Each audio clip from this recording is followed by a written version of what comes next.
우리 집안은 콩가루 집안이었다. 그날은 아버지 생신이었다.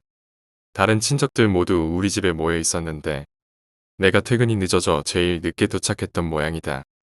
다른 가족들은 케이크랑 음식만 준비해 왔다길래 난 뭘 사가야 하지 하다가 아버지 선물도 살겸 집 앞에 있는 정관장에 들러 홍삼을 사고 집으로 들어가던 참이었다. 1층에서 엘리베이터를 타고 올라가다 보니 시끌시끌한 소리가 멀리서부터 들려왔다. 하여간 목소리 큰 건 알아줘야 돼. 이렇게 생각을 하며 8층에 내리자 그 소리가 더욱 크게 들려왔다. 굳이 안 봐도 알 수 있는 상황이었다.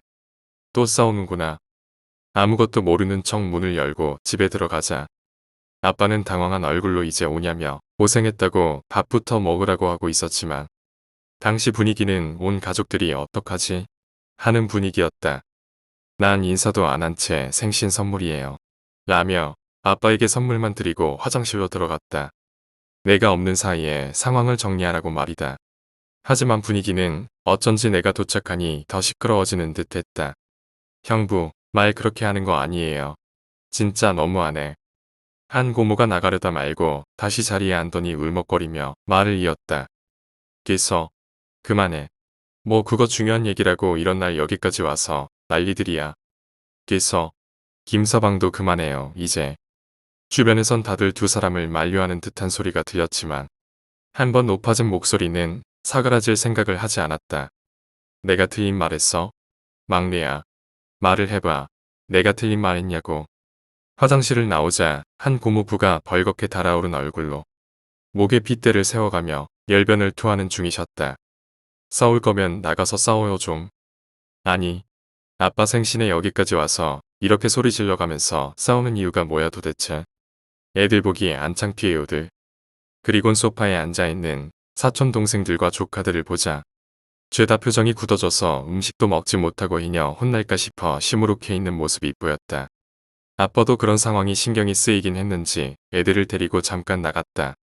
오라고 하셔서 난 모두 밖으로 데리고 나가 치킨집으로 향했다. 아이들이 가장 좋아하는 치킨을 시켜놓고 먹으라고 하고 나는 혼자서 맥주를 마시고 있었다. 그런데 문득 사촌 동생 한 명이 나에게 말을 걸어왔다. 우리 엄마 교회에서 쫓겨났대. 하나 둘 술이 들어가다 보니 여섯째 고모부가 너무 취해서 막말을 하더란다. 나 교회 다니면서 얼마나 쪽팔린지 아냐? 라는 말로 시작을 해서 고모를 내리깔기 시작했다고 한다.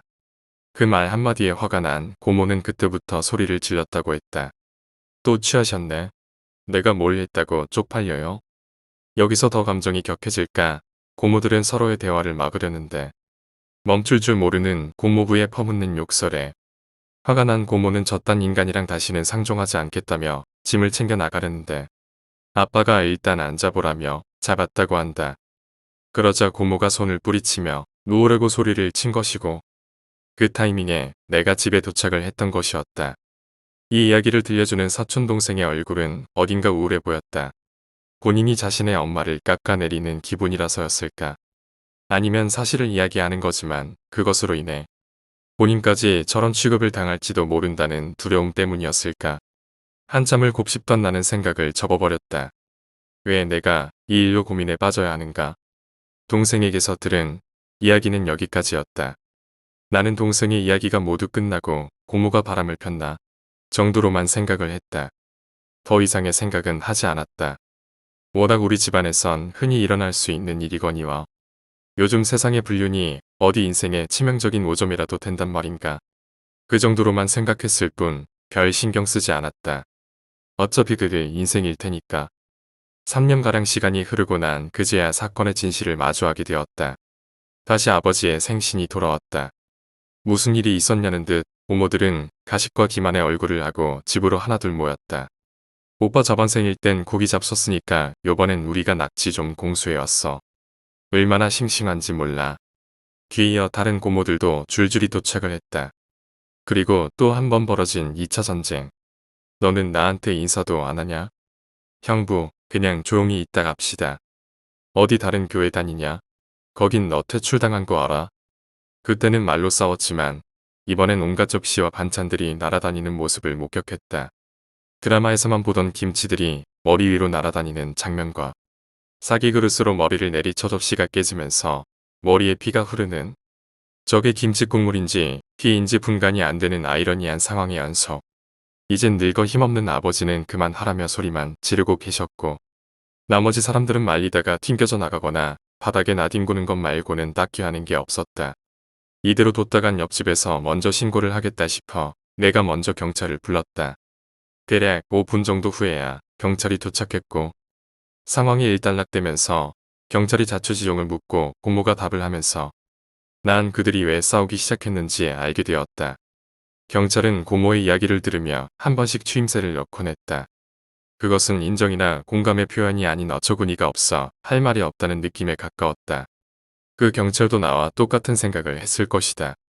이 집은 정말 콩가루 집안이구나 하고 폭행 신고를 접수받고 출동했으나 일방적인 폭행이 가해진 것이 아니라서 특히 집안 싸움은 경찰이 해결할 수 있는 문제가 아니라며 모두 물러갔다.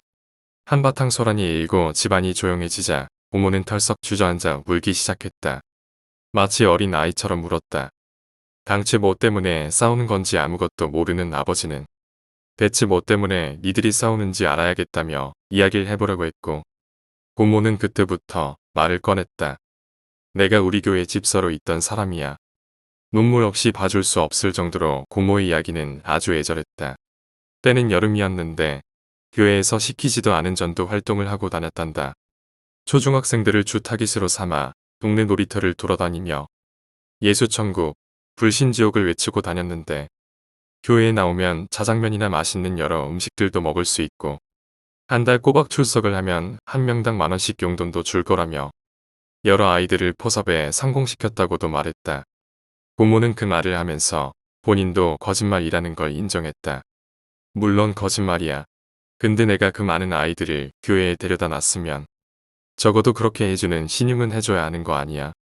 20명이 넘는 청소년들을 교회에 나오도록 전도에 성공을 했지만 문제는 거짓말이었다고 했다. 고모의 말만 믿고 교회에 나온 아이들은 예배도 지루하고 밥을 먹으려 식당에 내려가 보니 맨 김칫국에 밥만 준다며 왜 짜장면을 안 주냐고 했더란다. 식당에서 봉사 중이던 교인들은 그게 무슨 말이냐? 어디서 그런 말을 들었냐? 이렇게 물어보니 아이들은 하나같이 고모를 지목하며 그 아줌마가 그랬어요. 돈도 주고 짜장면이랑 다른 음식도 나온다고 라고 하더란다. 문제는 아이들이 교회에 꾸준히 출석을 하며 꼬박 한 달을 다 채우면서 일이 커졌다고 했다. 예배가 끝난 뒤 용케도 목사가 있는 곳을 찾아내 그곳에 들어가 점거하다시피 문을 틀어막고 돈을 요구했다고 한다. 1시간 정도 말씨름을 하던 중 결국 목사가 앞으로 이 교회에 나오지 않겠다는 각서를 받아내면서 무려 26명에게 명당 10,000원씩 지급을 해주는 아주 웃긴 상황이 연출된 것이다. 머리끝까지 화가 난 목사는 곧장 고모를 불러 세웠고 자초지종을 물었다고 한다. 어찌된 일이냐? 이게 대체 무슨 일이냐? 그러길래 내가 그랬어. 목사님, 저는 전도를 한 겁니다. 한 달에 10,000원인데 그게 어려우신가요? 그랬더니 나가라는 거야. 아이 교회에서 퇴출을 시키겠대. 경고고 뭐고 그딴 거 없이 바로 교회법으로 뭐 재판을 시킨다고. 이후 같은 교회에 다니고 있던 고모부는 형부인 자신에게도 해가 끼칠지도 모르는 상황임에 불구하고 너무 뻔뻔한 고모의 모습에 화가 나서 그런 말을 한 거였다고 했다. 생각을 해봐야 글쎄 천주교 불교 온갖 애들 다 데리고 와서 예배당에서 법전을 보질 않나. 천주교식 기도를 하질 않나. 고모는 아직도 본인이 뭐가 잘못되었는지 깨닫지를 못하는 중이다. 그리고 고모부가 그런 말을 했었다.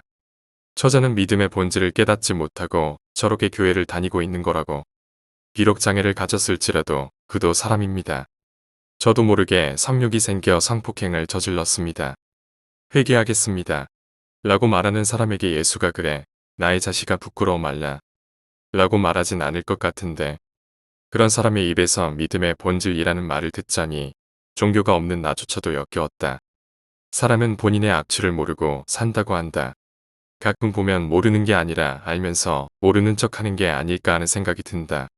세례를 받았으니 나는 이제 하나님의 자식이고 예수가 내 죄를 대신하여 십자가에 못 박혔듯이 내가 구원받고자 하면 그리고 회개하고자 하면 내 죄는 씻겨 나간다고 믿어 의심치 않으며 천국에 본인의 자리가 준비되어 있다고 착각을 하고 가슴속에 있지도 않은 믿음을 외치며 죄를 짓고도 그분은 용서해 주실 거야 라는 기대에 부풀어 오늘도 거짓된 방언을 터뜨리고 있진 않은지.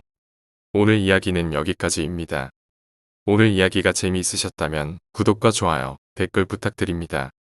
댓글은 저에게 큰 힘이 됩니다. 감사합니다.